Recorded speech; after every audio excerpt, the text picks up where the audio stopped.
American troops are returning to Iraq, not a lot of them, and not to fight, but is it the first step towards something more? As a brutal terror group continues its rampage through Iraq and the country slides towards all-out sectarian war, President Obama says he's prepared to send up to 300 military advisors to work with Iraqi forces.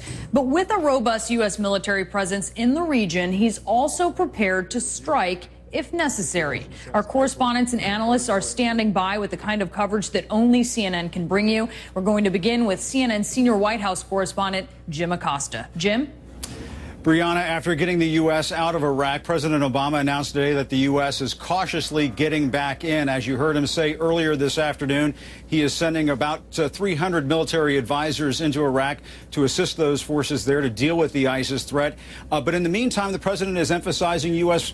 Forces are not returning to a combat role in Iraq. Here's a little bit of what the president's plan looks like based on what senior administration officials told reporters earlier today, that several small teams of advisors will be going in to form what they're calling joint operation centers, and that they are saying discreet and targeted, as they're calling it. Airstrikes are still possible with more surveillance flights gathering intelligence, but no teams on the ground, they're saying, to call in airstrikes. So at this point, they're not putting in more forces to call in airstrikes down the road. But all of this begs the question about whether or not the president should have left a residual force in Iraq back in 2011. A lot of Republicans say he should have done that. I asked him that question at the news conference earlier today. Here's what he had to say.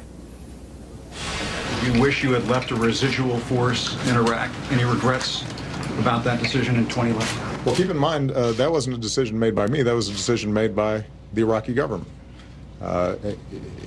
We offered a modest residual force to help continue to train and advise Iraqi security forces. Now, of course, the key sticking point at that time was that the Iraqi government would not provide U.S. forces with legal immunity should they get into some sort of legal jeopardy in Iraq. I'm told by a senior administration official that those military advisors that are being deployed as of today by the president will have legal protection, will have immunity. As one official put it to me, Brianna, they're going in at the request of the Iraqi government. They'll have that immunity. Brianna. All right, Jim Acosta, thank you. And let's get details on the military moves now from CNN Pentagon correspondent Barbara Starr. Barbara? Well, you know, Brianna, troops like to say it's combat if somebody is shooting at you, even if you don't think you're in combat. So still a lot of questions about what these U.S. troops will be doing and how they will be kept safe. Iraqi forces clashing with ISIS fighters in the northern city of Kirkuk as the militants continue to make their march towards Baghdad. President Obama finally weighing in. We're prepared to send a small number of additional American military advisors, up to 300, to assess how we can best train, advise, and support Iraqi security forces going forward. American forces will not be returning to combat in Iraq. With ISIS now less than 40 miles from Baghdad, the president also said the troops will keep an eye on the perimeter around the capital to see where ISIS is going next. The U.S. troops, Army Berets, Rangers, and Navy SEALs have fought in combat in the region for years. This time, the job is different. They urgently will work to get Iraqi troops and commanders back in the fight and collect intelligence about the militants' next moves in case airstrikes become necessary. Already, fighter jets from the carrier George H.W. Bush are flying over Baghdad, conducting surveillance.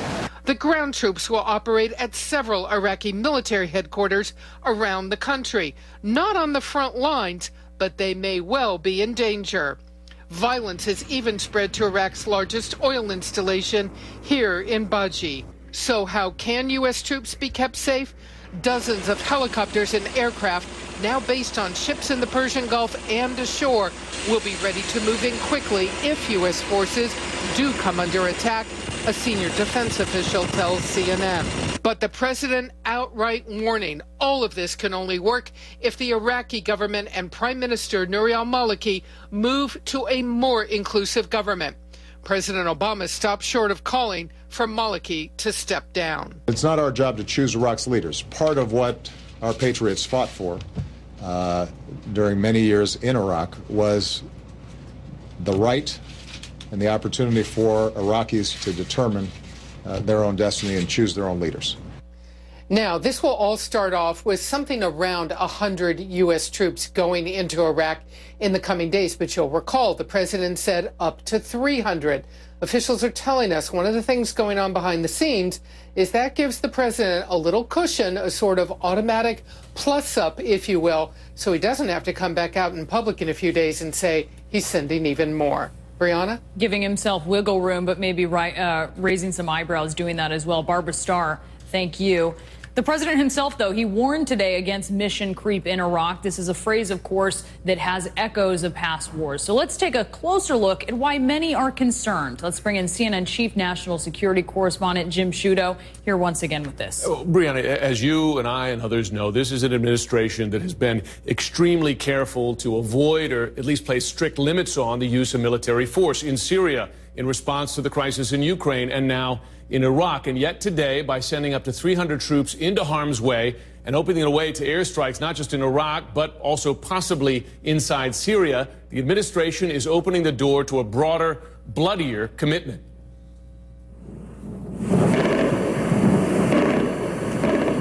Gulf War, 1990 to 1991. Iraq War, 2003 to 2011. And now, in 2014, U.S. forces back on the ground. Is this Iraq War 3? The United States will continue to increase our support to Iraqi security forces. In the president's words today, ultimately, this is something that is going to have to be solved by the Iraqis. Some heard echoes of President Kennedy announcing the U.S. deployment to Vietnam. It's their war. They're the ones who have to win it or lose it. We can help them. We can give them equipment. We can send our men out there as advisors, but they have to win it. Even this relatively small deployment of up to 300 troops, compared to the 165,000 at the peak of Operation Iraqi Freedom, is generating warnings from surprising corners. General David Petraeus commanded the troop surge credited with saving Iraq from civil war in 2007. This cannot be the United States being the Air Force for Shia militias or a Shia on Sunni Arab fight. Calls are growing now that any hope for compromise with Iraq's disaffected Sunnis and Kurds would require Shiite Prime Minister Nouri al-Maliki to step down. I think that most of us that have followed this are really convinced that the Maliki government, candidly, has got to go if you want any reconciliation. But more broadly, there is reluctance, even within the president's own party, about any involvement in a war Mr. Obama called dumb. After a decade of war, the American people have had enough. American families have had enough. For some Iraq observers, U.S. troops' return is drawing uncomfortable comparisons to America's second longest war in Vietnam. We have to make sure that when we use kinetic power or military force, it's a tool, it's an instrument to achieve a set of specific objectives. If we don't know what those objectives are, or the objectives are unattainable, then military force becomes not only an end in itself, it becomes a dead end.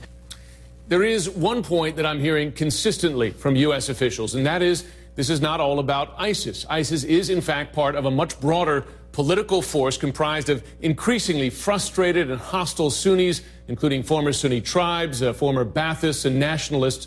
And as a result, the singular focus on ISIS's role underplays a much more complicated picture, which, in turn, makes it much harder for military action alone, Brianna, to resolve the crisis. You know, that is one piece in what it necessarily must be a much broader strategy. It is a complicated problem amidst a bunch of other complicated problems Absolutely. In the region. Jim Sciutto, thank you so much. Now, coming up, shocking remarks by a top Democrat and possible presidential contender, and you're not going to believe the inappropriate things that he says about members of Congress. Plus, a possible Republican presidential contender now at the center of a federal investigation. And growing fear the militants sweeping Iraq could team up with one of the world's most feared al-Qaeda affiliates.